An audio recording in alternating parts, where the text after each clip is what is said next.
Oi, eu queria fazer uma pergunta sobre os universos que vocês transitam. Vocês têm trabalhos que transitam dentro do universo das artes visuais, da arte sonora, da arte em geral, e trabalhos que circulam dentro de documentários, vocês desenvolvendo trilhas para outros trabalhos, com trabalhos próprios. Como que vocês veem a exigência de cada mercado, de cada universo que vocês transitam, e como que é, por exemplo, os documentários que você faz, tipo o da Janela do Meu Quarto, que participou do É Tudo Verdade, ganhou um prêmio no É Tudo Verdade, e é um trabalho que dentro do documentário seria como puxar um pouco mais as fronteiras do documentário e aproximá-las das artes visuais.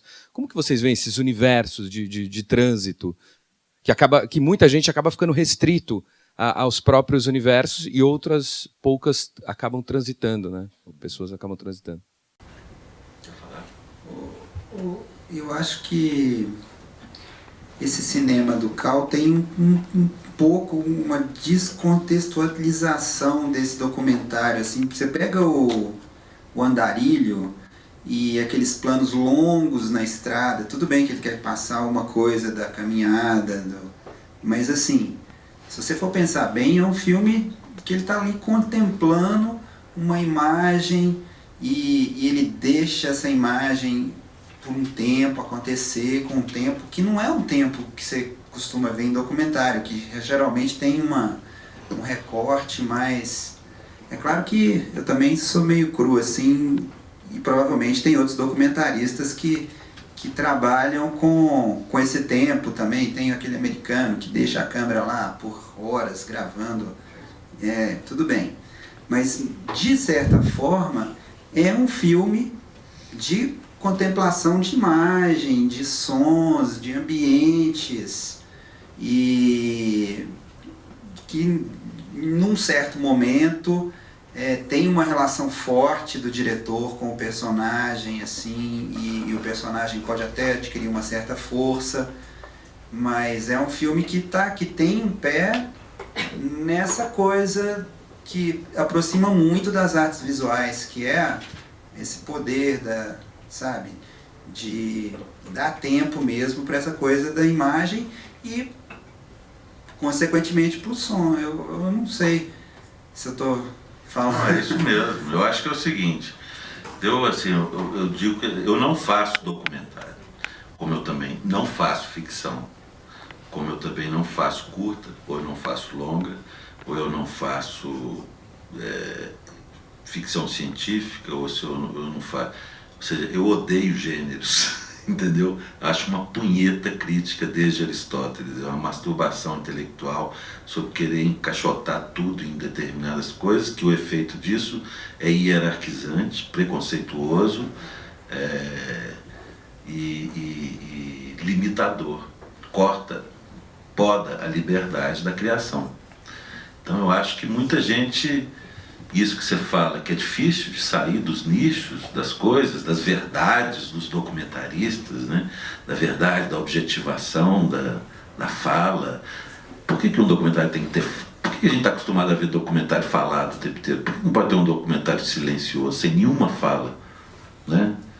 Ou seja, são quebras possíveis, mas para que chamar disso ou daquilo? É um filme, eu faço um filme, tudo bem, né?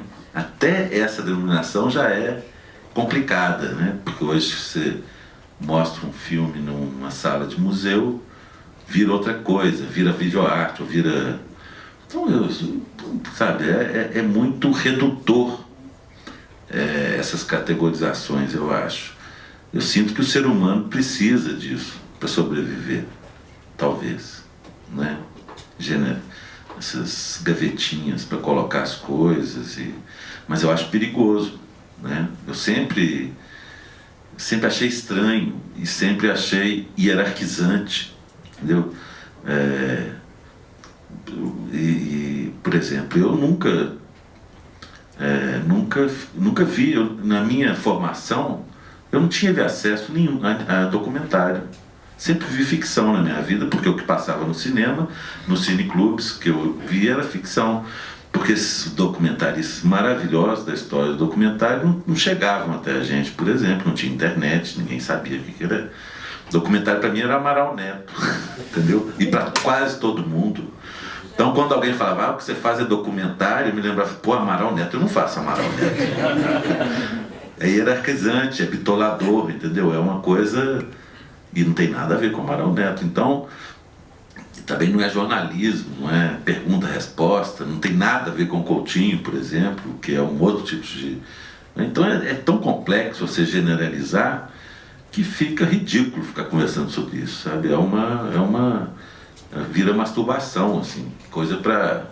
Tem gente que adora ficar na universidade, essa coisa do gênero, em todas as artes, na literatura. Eu tenho um amigo, Theo, escritor, que faz uma mistura de ensaio com prosa ensaística, poética, que não é uma novela, não é um romance, também não é um conto, não é uma crônica, não é uma... E aí você tem um concurso literário que tem lá romance, novela, conto e poesia. Onde é que eu mando esse diabo do meu texto? Né? É tão redutor e tão cheio de verdades, né, que os críticos colocam para as coisas que as feras e as bestas e as entidades não gostam de ser rotuladas. Agora,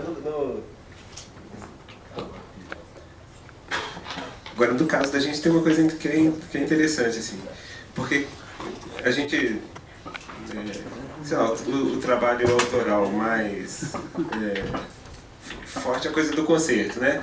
E aí teria uma possibilidade, assim, na hora de migrar para esse campo das artes visuais, né? Porque,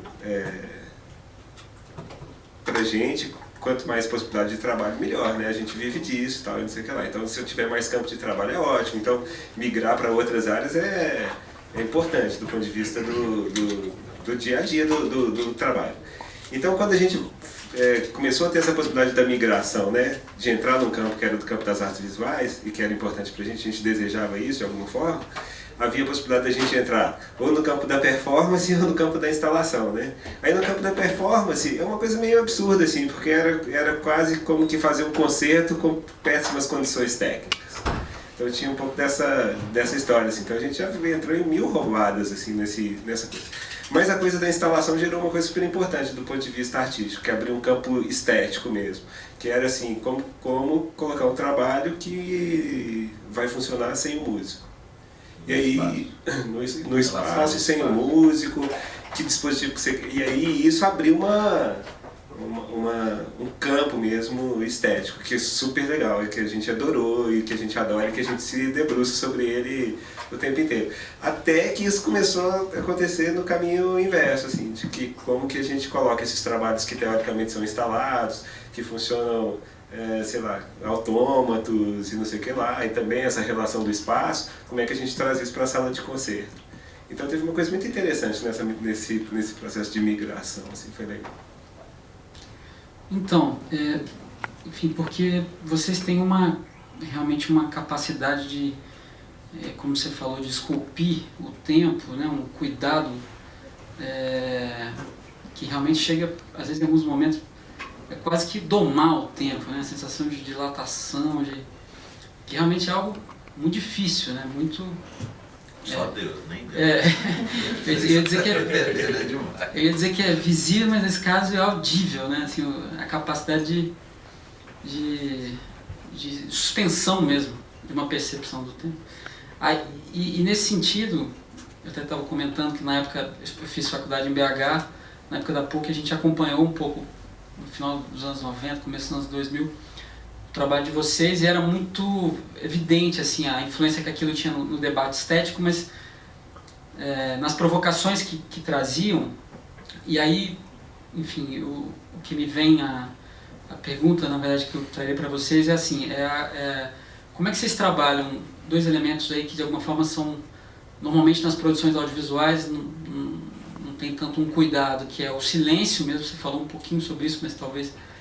E o ruído, né? Os ruídos que na verdade são pontuações, mas que são mais do que isso, né? Então esses dois elementos são muito não sei, me parece essenciais para construir essa moldura, né, do tempo. Tem uma coisa que é impressionante, assim, que a gente lida com o tempo, que eu vou voltar no mestre, que não tem jeito, que é o Cage, né? Você escuta as peças do Cage e ele, no meio da peça, tem um silêncio que é música. E o cara tem uma capacidade de fazer isso que é espetacular, assim, né? É absolutamente impressionante. Quando a gente começou a tocar mesmo e tocar, a gente era barulhento assim pra caramba, assim, não sei nem se a brincadeira do Cal lá no dia da apresentação que a gente ia fazer um show de punk rock, até fiquei, falei, será que ele tá se referindo a isso? Era uma coisa brutal, assim, eu não sei o que acontecia, assim, era forte pra... A gente ensaiava na casa da minha mãe e tinha uma vizinha ligou e falou assim, pelo amor de Deus, eu queria pedir que vocês estão destruindo a minha família. Assim. Meus filhos não vêm mais almoçar em casa. Assim. Era desse jeito. Bom, aí começamos a estudar, começamos a entrar em contato com esse tipo de coisa, tipo o Cage. E aí, estou citando o Cage porque é o mestre, mas vários outros, né, que fizeram isso com uma capacidade gigantesca. A gente começou a perceber que tinha uma coisa de uma economia. Igual tem a coisa do contraste do drama na hora dele construir uma narrativa, ou que tem o contraste da luz, como é que ele faz essa economia mesmo, sabe? Quanto que eu uso disso para na hora que eu articular, essa articulação tenha um sentido. Então eu acho que a coisa de lidar com isso que a gente está chamando de silêncio, porque na verdade eu não estou lembrando de nenhum filme nosso assim que seja zero dB, assim, né? Sempre tem uma coisa que é de diminuição de contraste, assim. Tem um filme 0 dB. O sopro? O sopro. O sopro é mudo, né? Não, mas bom, então a gente pensa muito nessa economia, assim, sabe? E aí acho que tem a ver, inclusive, com essa coisa musical do Cal, assim, sabe? Dele encher dessas músicas que são arrebatadoras, assim. Sabia que tinha alguma função. E da gente... e da gente pensar assim, olha, se eu encho de coisas o tempo inteiro dramáticas, não sei o que lá, na terceira você já perdeu a força que aquilo tem. Então como que você lida, como que você constrói uma economia. E em geral a gente nem é tão econômico assim, pode você reparar. Tá soltando a franga, É verdade, porque a gente bota sempre algum som e é uma coisa mais difícil que existe é você gravar uma coisa que é silenciosa no mundo. Eu lembro, em 2000 já era impossível. A gente foi para a feira em Caruaru, em 2000 ainda era possível. Hoje funcionam na feira de Caruaru 5 rádios que tocam no poste. Se você está do lado sul da feira, tem uma rádio funcionando. Se você vai para o outro lado, é outra. O trânsito não deixa a gente gravar silêncio mais, em lugar nenhum. No interior passa um carro, no interior passa um avião. Talvez só na Alma do Osso, que foi o filme mais silencioso, o lugar mais silencioso que a gente já filmou, né? Na Alma do Osso era realmente silencioso. A gruta do Dominguinhos da Pedra era silenciosa, mas era uma gruta. Silêncio é muito difícil. Tinha que entrar dentro do lugar onde ele dormia, que era um buraquinho lá, que tinha uma caminha e tal, para ele gravar o Dominguinhos cantando, lembra? Gravamos lá, ficou bonita a gravação, né? Ele cantando lá dentro da gruta. Para realmente ter essa coisa do silêncio. Mas o Cal falou que ele falava sem parar. O Dominguinhos. Nesse filme, que documentarista que esse cara é. O Dominguinhos falava sem parar, ele colocou o personagem mudo. Além disso, nesse mesmo filme, tem várias imagens que é possivelmente uma coisa que está na cabeça do personagem Dominguinhos da Pedra, que são imagens que ele fez. Não o Dominguinhos, de outros lugares ainda. Então, assim, que documentário que é esse, assim, se você for pensar numa coisa de documentário mesmo. Então, um documentário muito fora dos padrões. E eu acho bacana isso, exatamente essas características desse filme, que você também não sei. Porque, na verdade, a arte tem essa função de descontextualizar. Cada artista vai propor uma coisa diferente. Porque isso é que move sabe? Quando você vai fazer, você faz de um jeito, o seu jeito. E o Cal descobriu dele, assumindo todas essas coisas. Porque, na verdade, o filme não pretende ser um documentário mesmo. Não, é um filme. O filme é um filme. Filme. Tem elementos ficcionais. E tem elementos documentários. Tem Quando ele elementos começa documentais. a Como falar... nas ficções que eu fiz, tem elementos documentais. Então é uma bobagem. É quanto medindo, quanto tem de ficção aqui. Isso é de verdade, isso é de mentira. Ele está atuando aqui, ele está real. É aquilo que eu estava falando. O ator, porque não é ator, é um personagem. Porque não fez uma escola dramática, ele não está atuando, vocês acham? Qual é o grau de ficção que está ali no andarilho, né? E qual que é o grau de realidade? A consciência que ele está dentro de um filme ou que não está dentro do filme. Então é muito sutil essas diferenças de gênero. Então eu não vou parar de continuar falando sobre gênero, porque é muito complexo. Mas do silêncio eu acho que assim, essa coisa isso que o Nelson falou do silêncio, eu acho que ele falou a palavra certa, economia. É uma questão que nem ele até falou eu acho que tem a ver com uma coisa da vida em forma geral, assim.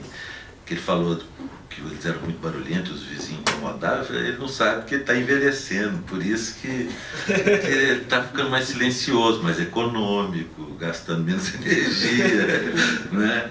E assim, não tem tanta paciência mais para barulho. São coisas que essa economia do excesso, da lapidação, de tirar os adjetivos, os ornamentos, o que não é necessário para o filme. Isso exige questões de sacrifícios muito difíceis, porque às vezes você filma a melhor coisa do filme, você tem que tirar ela, porque infelizmente ela não cabe nesse filme, porque o filme não é uma imagem, ela é uma associação de imagens e sons que às vezes não tem sentido a imagem mais bonita e mais preciosa que você já fez da sua vida. Às vezes você tem que tirar isso, né?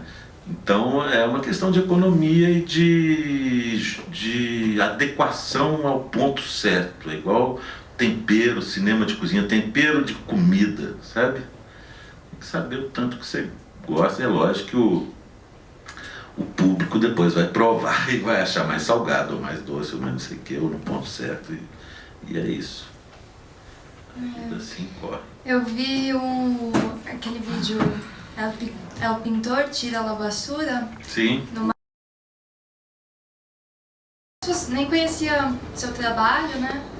E daí, tanto na hora quanto agora, né, eu senti falta de um complemento textual daquilo. Como um complemento textual? Porque vendo que a forma como você escreve, assim, porque daí eu fiquei meio... Aquela coisa, né, de você ver o vídeo e pensar isso é uma performance, exatamente, que é isso? Não sei, eu senti falta disso. De um texto explicando a coisa? Não explicando, mas complementando. No filme? Nossa, é a primeira pessoa que me fala isso, porque eu acho o filme, assim, ele é o primeiro filme que eu fiz de efeitos especiais. Espaciais? E é um filme que já diz tudo, o título já diz tudo, já sugere tudo, diz tudo, não, sugere, né? E eu posso até passar o vídeo, se vocês quiserem ver, não sei. Mas é El pintor tira el cine a la basura, né? O pintor joga o cinema na lata de lixo, que era uma brincadeira um pouco que eu fiz comigo mesmo, porque sempre essa pergunta me vem, se é artista plástico ou é cineasta? Então eu fui dar um tapinha de luva assim, em mim mesmo e botei o filme que mais, digamos, que talvez mais sucesso tenha feito meu, assim, em algum momento da minha carreira, que é o Da Janela do Meu Quarto, estava lá, por acaso, exposto num museu na Espanha, em Burgos e tal, era uma exposição que eu tinha lá, e tinha um pintor, estava uma sala como essa, assim, de exposição, e estava lá o pintor de parede pintando a quadratura certinha, né, com máscara, tinha uma máscara, e para você pintar certinho, de preto em volta, e deixar branco, e não sei o quê. E o filme estava sendo projetado e ele pintando em volta. Ou seja, o filme estava sendo projetado no corpo do pintor também, né?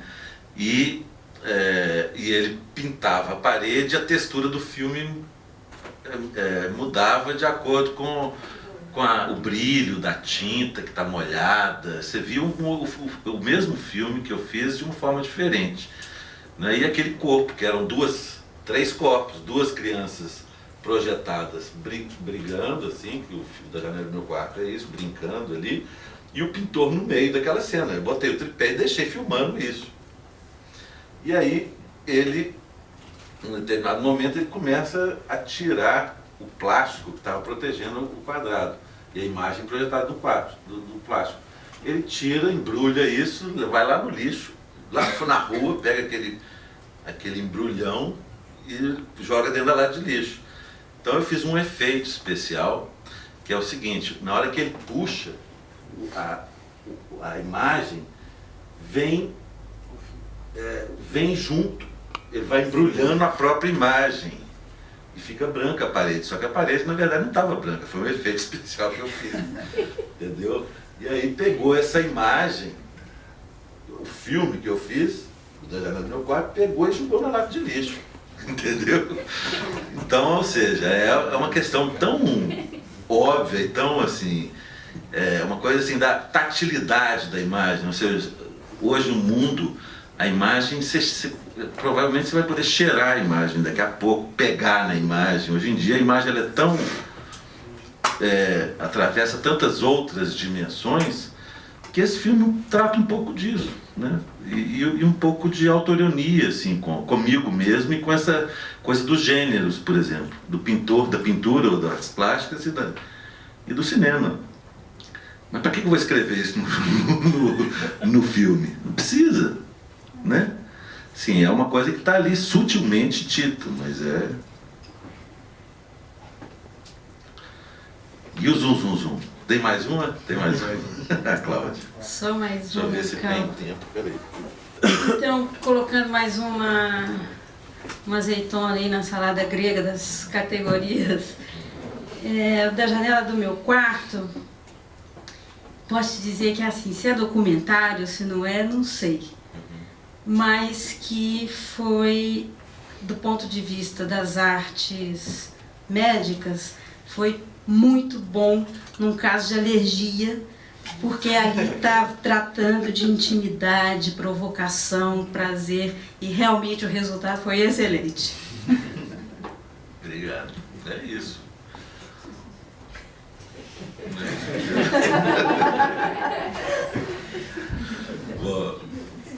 Temos um filme. Você quer ver? Você falou desse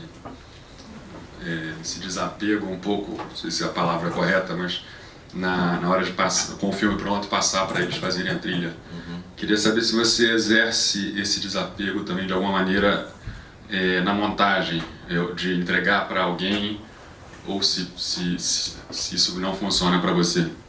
Não, eu edito. Eu sempre editei, todos os filmes meus eu editei, nunca... Adoro editar.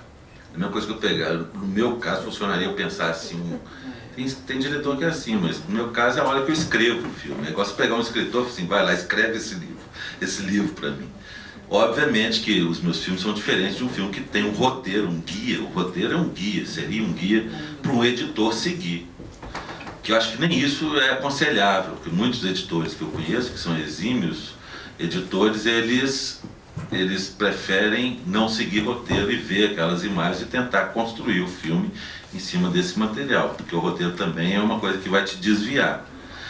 Mas eu gosto de escrever o filme eu mesmo, às vezes, por exemplo, no caso agora do último, com o Marcelo Gomes, que era o outro diretor, sem editor.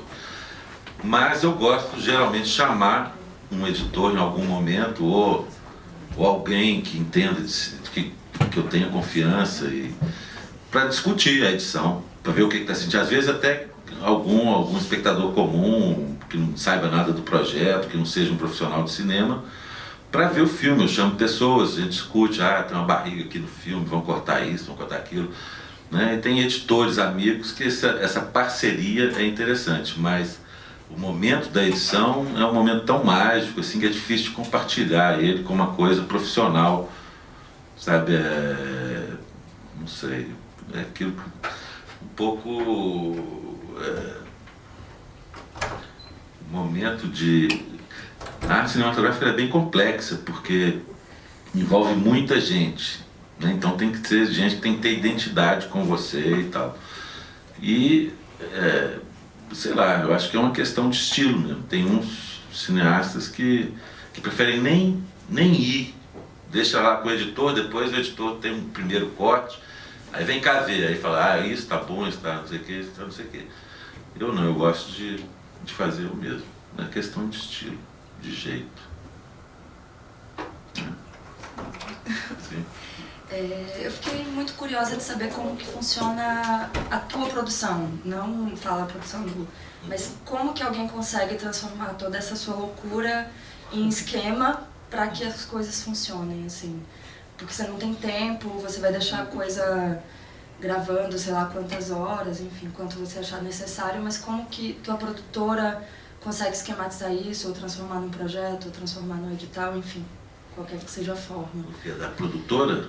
De produzir mesmo. De produzir? De viabilizar. Você não conhece meu produtor. O Canarinho pode falar muito bem. De como consegue viabilizar toda essa loucura para que você consiga coordenar tudo isso. Não sei. Você tá falando do set, né? Você tem que um set, alguém que... Não tem set. Não existe set. Não, mas a Aline, por exemplo, organizava.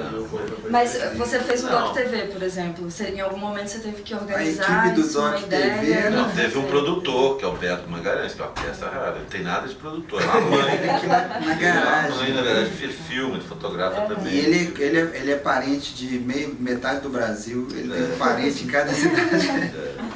É engraçadíssimo, assim, mas eu não sei explicar. É mais uma câmera na mão e...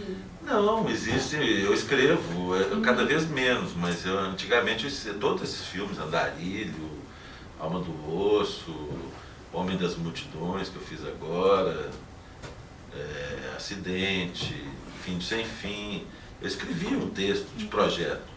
E o Beto fazia o orçamento. Geralmente é isso. Ele faz o orçamento e eu escrevo como é que chama? Eu fico assim, isso é o exercício da ficção. Escrever projetos. Porque ali eu tenho que realmente, porque o tipo de... Antigamente ainda tinha que escrever roteiro de documentário. Porque primeiro você tem que mandar um projeto para um documentário ou então para ficção. E você tem que escrever um roteiro de um documentário. Né? Como é que eu vou escrever para esses meus filmes? Que roteiro, já que eu saio assim, sem saber o que vai acontecer? Mas aí sim é uma engalobação, que aí eu ponho minha capacidade literária de engalobar e de ficcionalizar para os caras e encho de balangandã, de ornamento, É um jogo de sedução, o projeto é isso. E pro Beto ainda é mais louco ainda, porque ele tem que orçar essa bagunça. Entendeu? Porque você trabalha muito com livre e como você vai delimitar isso para... Mas são muito simples e muito baratos. Meus filmes sempre foram muito baratos. E a maioria deles eu fiz sem grana nenhuma. O Otto não fiz com grana nenhuma. E os curtos vídeos, nada. Só eu que saio com a câmera e eu mesmo aproveito uma viagem, que eu estou lá na Tailândia, sei lá onde, estou lá com a câmera, filmo e faço o filme. Né? Então não é uma coisa que demanda uma produção, as coisas vão acontecendo. Né? É igual um escritor que está lá num café, ou então está não sei aonde ali, e resolve escrever um poema. Com uma caneta ele faz isso, eu faço com uma câmera. Né? Então é simples assim, né?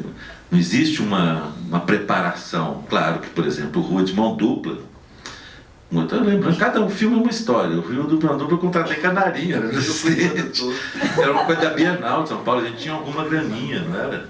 Tinha que ir buscar um para não ver o outro, para trocar de casa, o Canarinho ia buscar um, eu ia buscar o outro. Eu tive que levar a Eliane na casa do Roberto. E aí cada filme é uma história, é uma dimensão de filme. Esse último agora já foi uma equipe de 30 e tantas pessoas, o Homem das Multidões, mas foi ótimo, também um processo completamente diferente.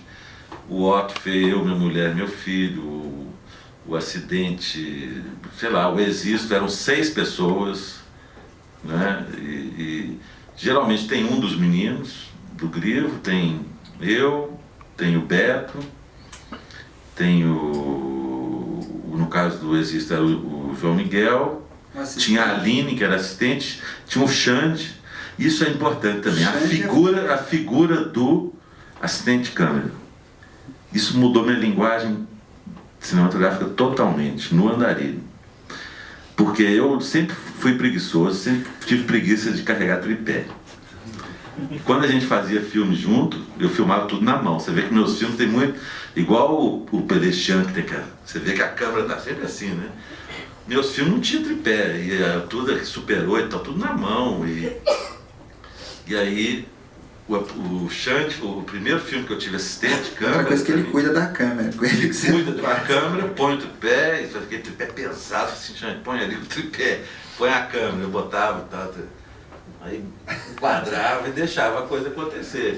E aí os planos ficam mais longos, tem planos mais longos, porque a câmera não treme. No Fim do Sem Fim tem muito mais corte, porque a câmera treme. É simples assim, que eu não levava um assistente de câmera, que é filmado com Super 8. Bobagens técnicas que existem, né? Hoje em dia eu não abro mão de um assistente de câmera, assim, principalmente para esses longas metragens, etc e tal. Né? Mas para filme em curto, não. Filme em curto é outra história.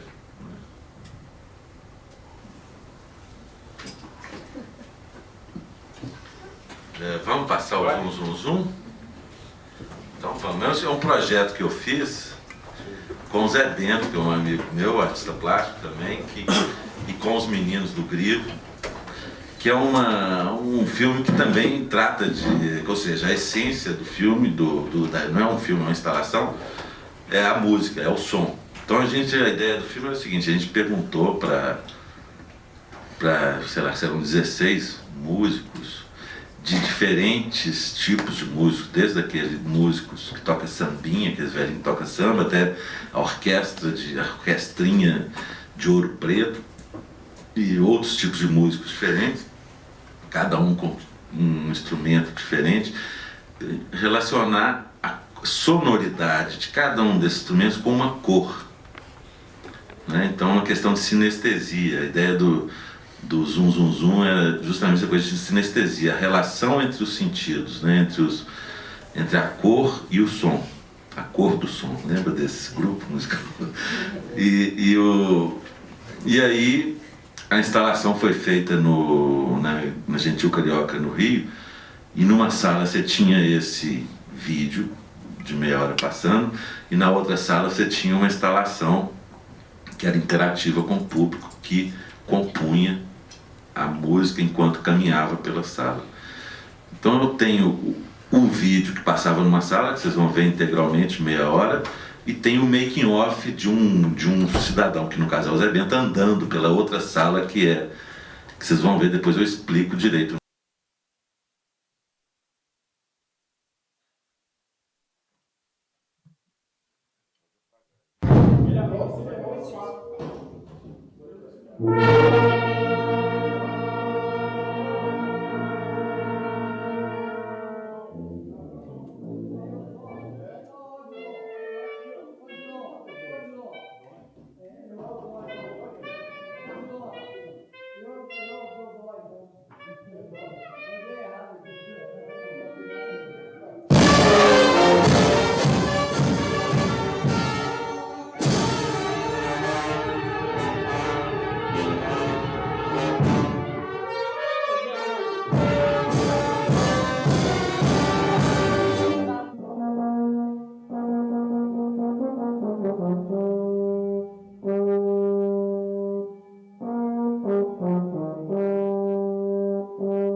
Eu tocando bombardino, eu me considero como se estivesse sozinho dentro de uma mata verdinha.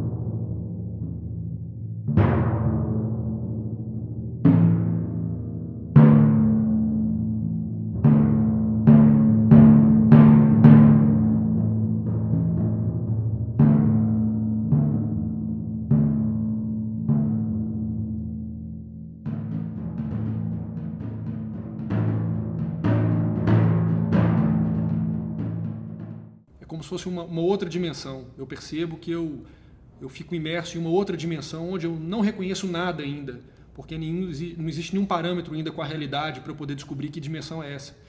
Então é essa cor, é a ausência da cor, é um preto, é um tom de cinza escuro, mas não porque é dark, porque é pesado, é simplesmente porque existe muito silêncio, existe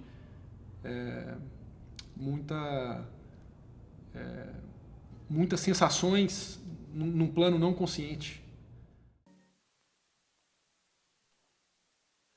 Eu vou só... Nós estamos passando do horário já, mas tem o vídeo, o making off da instalação, que eu não vou explicar nada para vocês. E amanhã a gente conversa sobre isso. Opa.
Obrigado, moçada.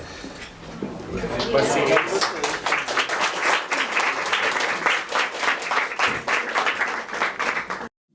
Todo mundo aí? Quer dizer, povo, tudo bom? Sábado à tarde, nossa. Com sono, né? Bom, podia começar falando daquele último trabalho, né? Que eu não expliquei nada e mostrei para vocês, então o que vocês acharam? Quem tem alguma ideia do que é aquilo, de como foi feito, do que é a instalação? Eu expliquei um pouco, acho que eu não cheguei a explicar como é que era, não, né? Não, né?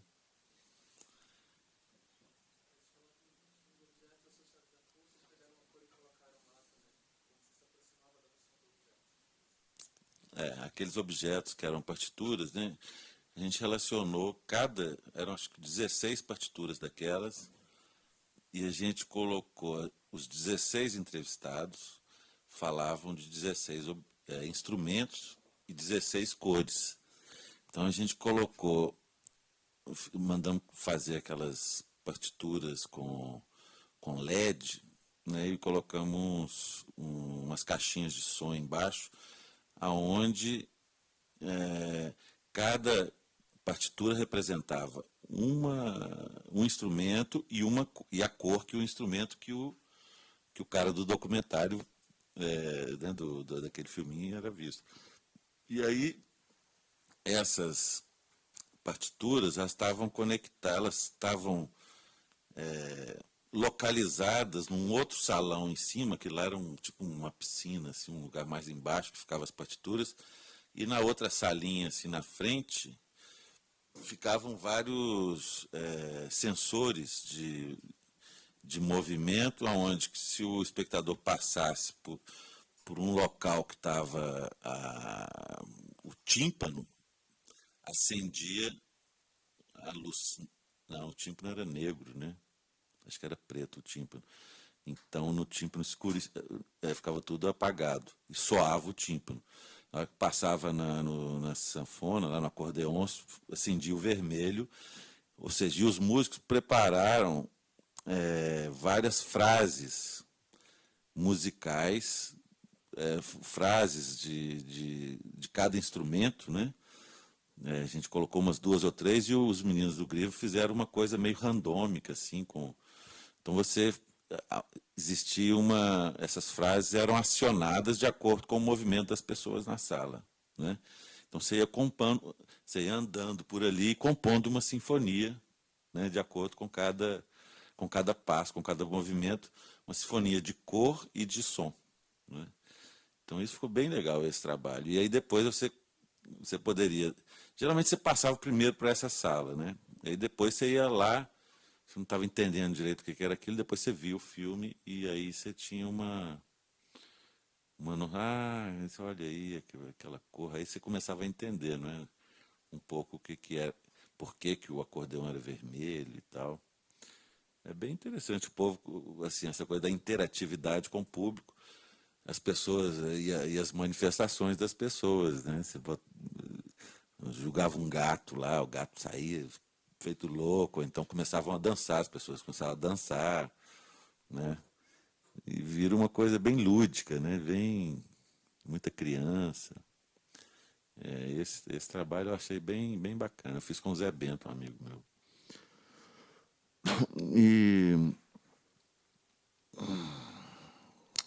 E hoje, hein? O que vocês querem fazer? Ver filminho?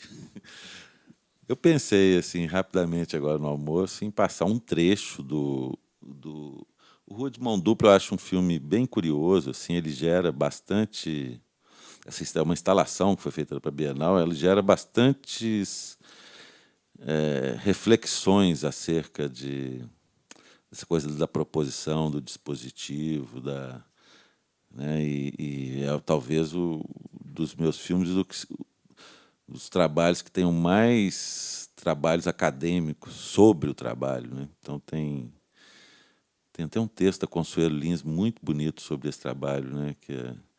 Então é ótimo você fazer uns trabalhos desses que você pensa quase nada, assim, e os críticos descobrem cada coisa. Você, nossa senhora, realmente eu sou um gênio, não sabia, mas eu não tinha pensado nisso. É incrível, né? Mas o trabalho é o seguinte, ele dentro daquela metáfora que eu falei do lago, não sei o quê, é uma das ideias, né, de um trabalho que você joga uma pedra no lago e desorganiza alguma realidade, né? No caso, eu estava, na época, o Aguinaldo Faria me convidou para participar da Bienal e eu estava assim, intrigado, não me lembro exatamente por quê, mas eu estava intrigado com essa coisa de prédios e essas coisas de condomínio, de gente que mora empoleirada naquela quantidade de apartamento, naqueles prédios gigantes e tal, né? E aquela curiosidade pela vida alheia, porque às vezes essas paredes são muito fininhas, você escuta muito o vizinho. Todo mundo tem um pouco, né, essa curiosidade assim, de ser o outro por algum momento da vida, né? Ou seja, nos libertarmos de nós mesmos em algum momento, seria delicioso um pouco isso, né? E aí eu comecei a pensar, aceitei o convite do Aguinaldo, comecei a pensar num trabalho relacionado a essa curiosidade pela vida alheia, né? E aí comecei a ver por que seria tão interessante viver na casa desse sujeito ou dessa pessoa por um tempo. Aí comecei a formular, digamos, a ideia, o conceito e um pouco as regras de como conduzir esse projeto, até chegar na concepção que era convidar pessoas que não se conheciam para trocar de casa durante 24 horas. E nessas 24 horas elas iam ficar sozinhas nesse lugar, nessa casa desse outro, que eles não tinham a menor ideia de quem era, e tentar, e com uma câmera de vídeo, cada um deles com uma câmera de vídeo, e filmasse pedia só, dava umas fitas, na época era fita mini DV, dava umas fitinhas para eles gastarem à vontade no que quisessem filmar, e depois, eu e o Canarinho, porque o Canarinho era meu assistente, ele ia buscar um e eu ia buscar o outro, eles não podiam se encontrar. E aí eu fazia um retrato na casa da pessoa. Na casa da pessoa, exatamente. Aí eu fazia um retrato filmado na casa dela mesmo, não na casa do outro, né? E aí depois eu colocava, vocês vão ver, eu não vou explicar tanto, mas aí eu colocava o que eu, por exemplo, tinha uma coisa, quem escolher, né? Essa coisa assim, porra, escolher, tinham coisas assim meio óbvias, né? Um burguês com um favelado, mas eu pensei também em umas coisas assim de um arquiteto com um engenheiro, um arquiteto que morava no edifício Niemeyer lá de BH. Eu pensei em mostrar esse do arquiteto e do engenheiro. Eles trocaram de casa 24 horas e depois eu colocava eles, no final da estadia deles 24 horas, eu pedia para que eles fizessem um relato. Era isso que está faltando. Está vendo? O cérebro está lento ainda, sábado à tarde.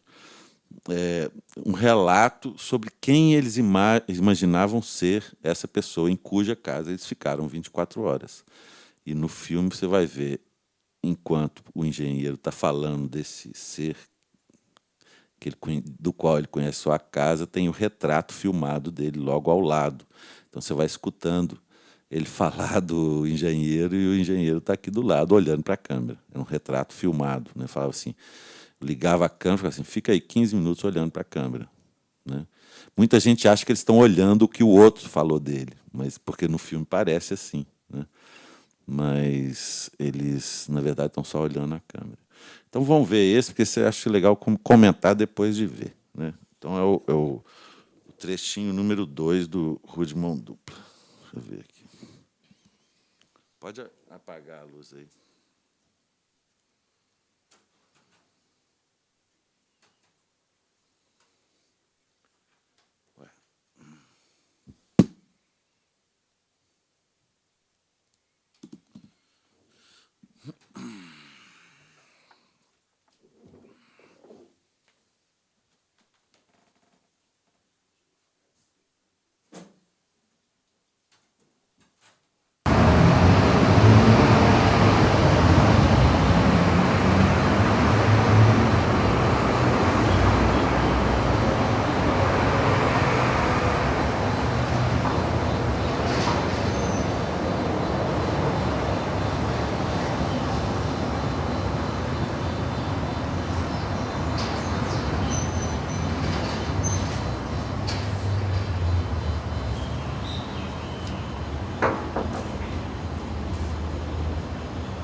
Estou entrando aqui na casa do meu hóspede, meu anfitrião. Casa completamente louca. Dá para perceber, assim, louco, eu falo no bom sentido, né? Tem muita arte, né? Muita coisa bonita aqui.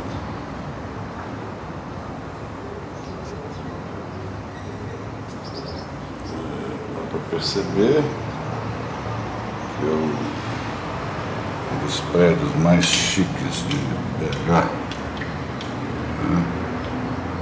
Que é o edifício Niemeyer, que é na Praça da Liberdade. E pelo tipo de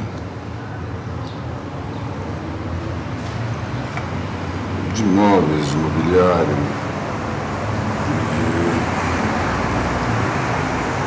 de obras aqui na janela, dá para perceber que trata-se de uma pessoa de muito bom gosto e talvez um arquiteto.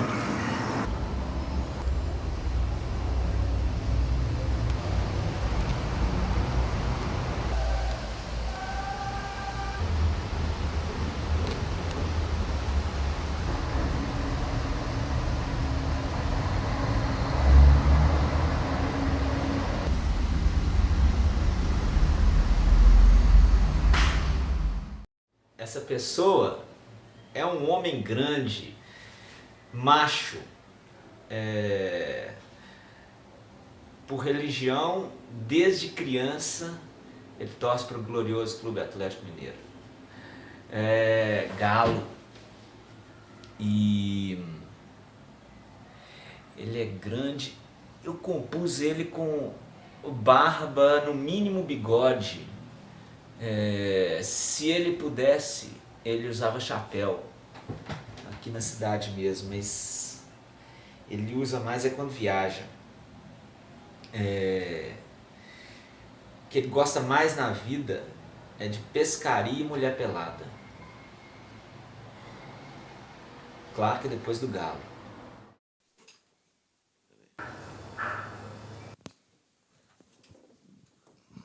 Demais, né, esses dois.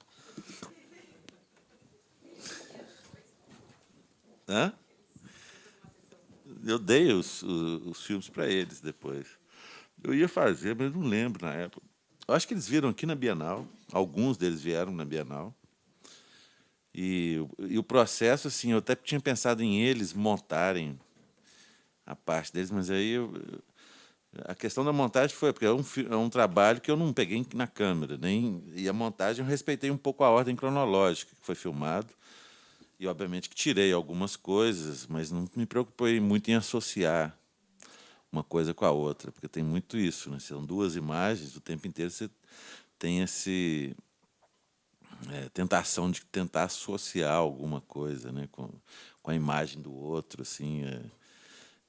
Mas eu fiz um pouco ao acaso, pegando os trechos mais interessantes, e nesse caso, sim, eu queria fazer uma coisa não muito longa, então eu tinha que reduzir, porque senão ia ficar muito cansativo, tinha muita imagem repetitiva e tal. Então, cada trecho, cada parte tem uns 30 minutos, ou 20 minutos, uma coisa assim. São 3, né? Então, ao todo dá 1h20, 1h15, mais ou menos, né? Mas o interessante desse projeto, assim, e que não foi uma coisa que eu pensei, mas que uma coisa que depois aconteceu, ele escreveu, né, parte disso, né? Eu pensei em parte disso, mas é porque é um pouco assim, se você falar, né, de documentário, como a gente estava falando ontem, ou seja, trabalhos que lidam com a realidade,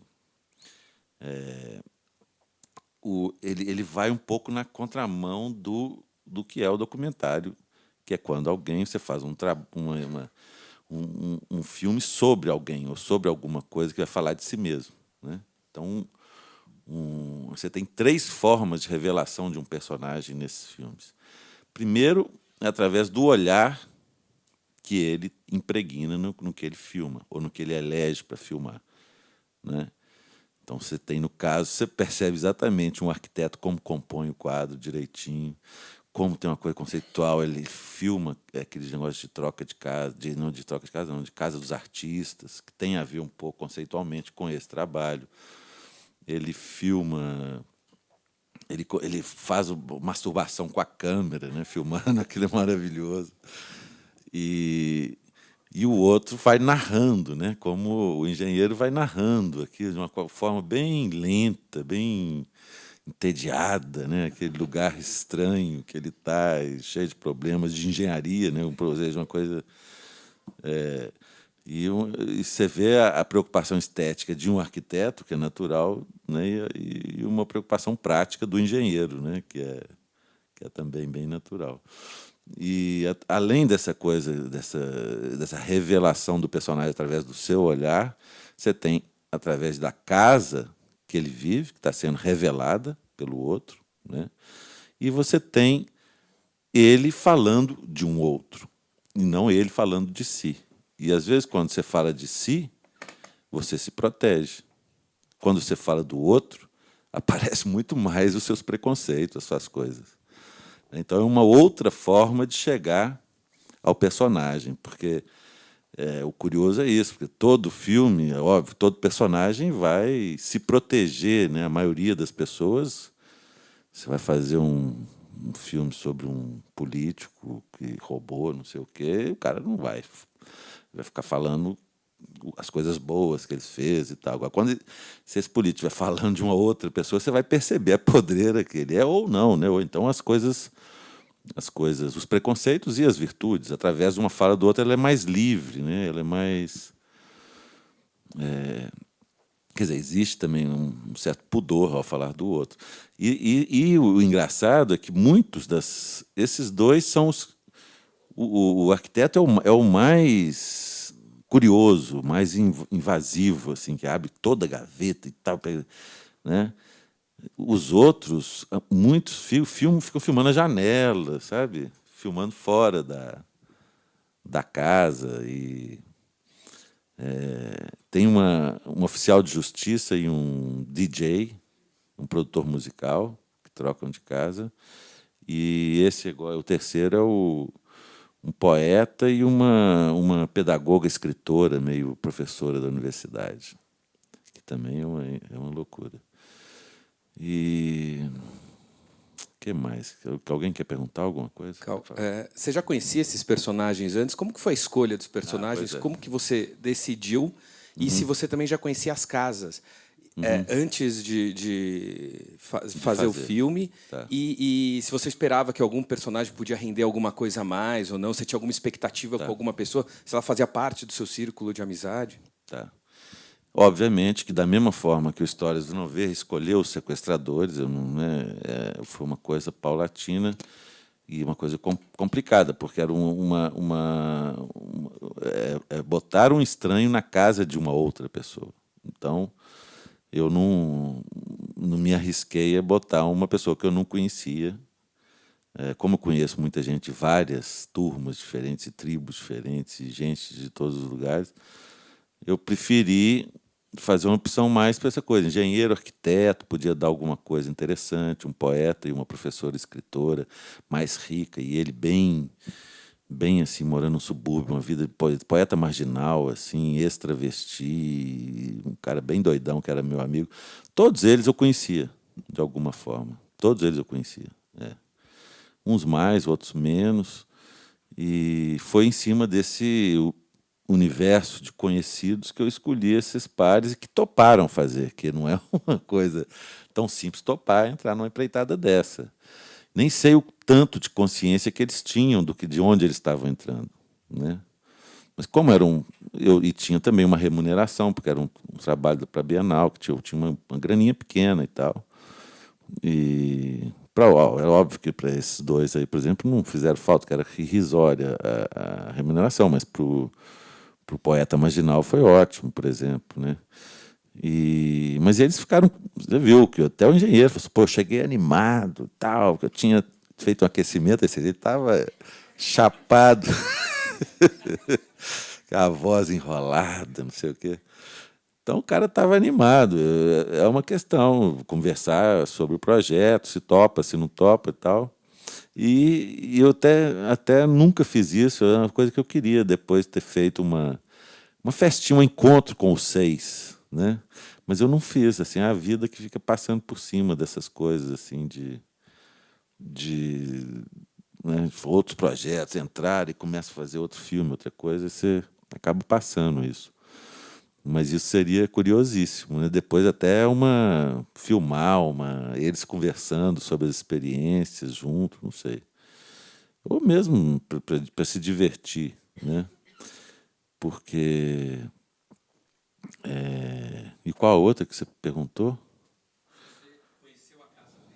Não conhecia. Conhecia do Paulo Dimas, do arquiteto. A do Rafa, que é o produtor musical, lá o DJ. Só. Da Eliane, que é a escritora, mãe do Rodrigo Moura, que ele é curador lá de Inhotim, que é uma amiga também. O Roberto é muito amigo meu, mas ele mora longe, assim, eu nunca tinha ido nessa casa dele. Aí fiquei conhecendo. Mas, assim, em termos de expectativa, eu achei ótimo, sabe? Assim, ninguém me... Achei que foram combinações bem interessantes, sabe? Bem... Eles é que eu não sei se ficaram decepcionados, às vezes, esperando encontrar isso, né? O engenheiro não viu nenhuma revista de Mulher Pelada para ele passar a noite tranquilo, mas ao mesmo tempo teve um jogo do Atlético, né? E os dois atleticanos, um liga para o outro, né? Sabendo onde é que estava. Tem coisas muito... Hoje eu revendo esse daí, eu achei muito bom. O PD, o Paulo Dimas, ele é muito certeiro, né? Nas impressões dele, assim, muito... Parece que ele conhece o cara, né? Quando vai falando, né? E é isso. Depois vai passar o filme inteiro aí no fim do mês, se vocês quiserem ver o resto. E tem também vídeo. Esse foi lançado pela Videofilmes, esse DVD. Tem em locadora. Quer perguntar?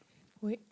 Quando você fez a proposta, você tinha consciência de que eles iam, ao falar sobre os outros, eles estariam...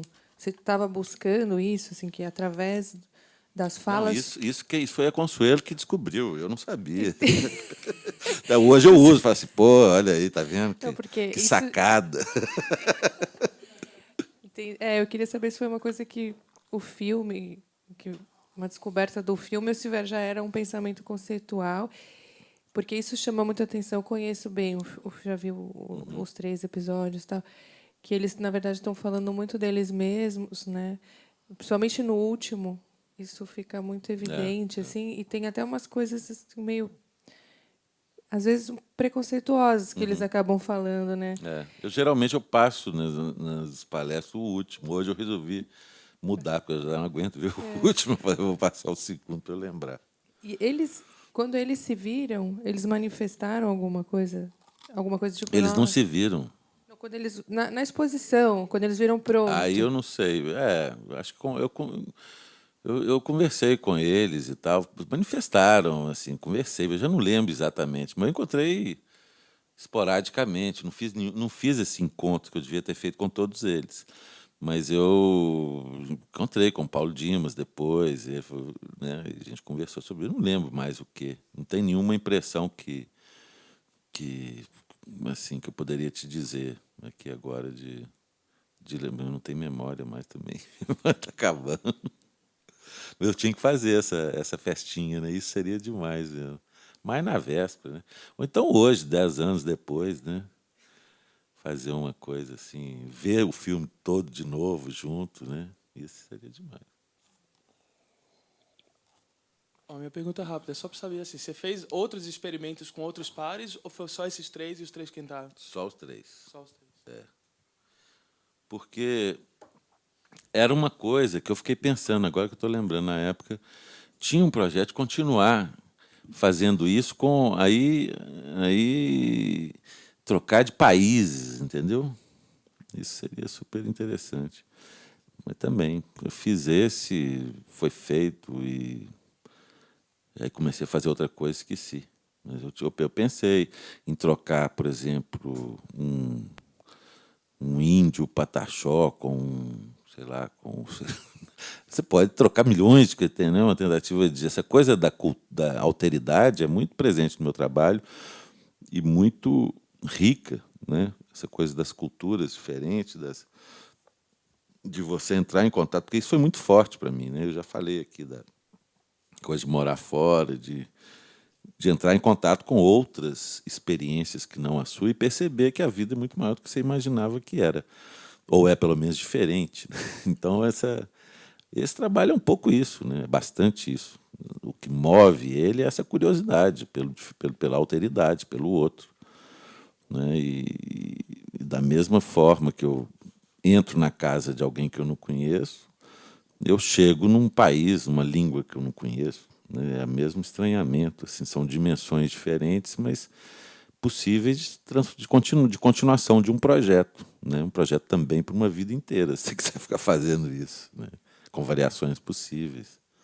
E a forma que eu mostrei isso, que alguém outro dia me perguntou que isso era uma instalação, virou um filme e tal, era na Bienal ainda era assim, monitores, era uma sala bem grande, então ficavam 2 monitores de TV dentro de uma parede assim, então essas 2 imagens que você vê numa mesma tela eram em 2 monitores de TV separados, com o som ali mais ou menos baixo, que dava para escutar, e um banquinho, aí lá do outro lado tinham mais 2, e lá do outro lado tinham mais 2. Então o som interagia com um e com o outro, assim, também você ficava escutando numa mesma sala. E aí e aí eu resolvi montar isso e virar um filme que eu mandei para festivais e foi super bem aceito, assim, em alguns festivais mais desses mais doidões, né? Menos esses festivais de cinema. Tem várias gradações de festivais.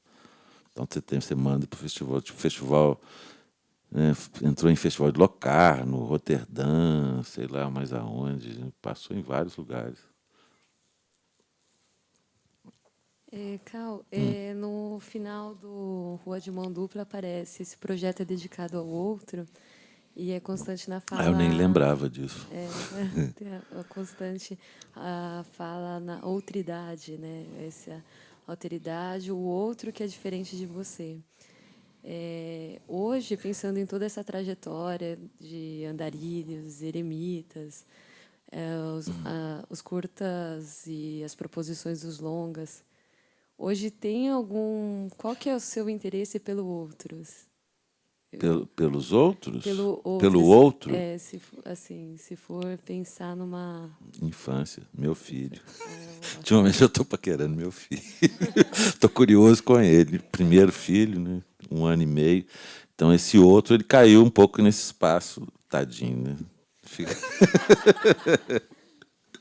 Eu já fiz logo um filme sobre ele, já fico ali, já estou morrendo de saudade de voltar para casa, ver ele, essas coisas. Mas vai ser sempre. Eu acho que quanto mais jovem você é, talvez mais interesse você tenha pelo outro. Não sei, eu sinto que não é que quando você vai ficando velho você vai ficando com mais interesse por você.